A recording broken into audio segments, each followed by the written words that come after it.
welcome to Easy Learning.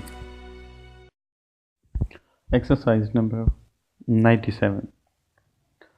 The various rooms in the British Museum are the result of the theologian, the geologist, the historian, and the scholar in every department of science and art.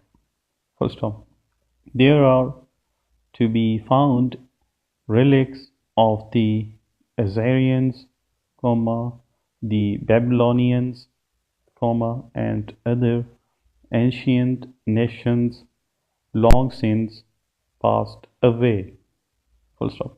Wonderful specimens of beautiful Indian and other Oriental arts and crafts, miscellaneous ornaments ingeniously carved, and showing the most delicate work and the liveliest imagination of the artist, are to be seen in the museum.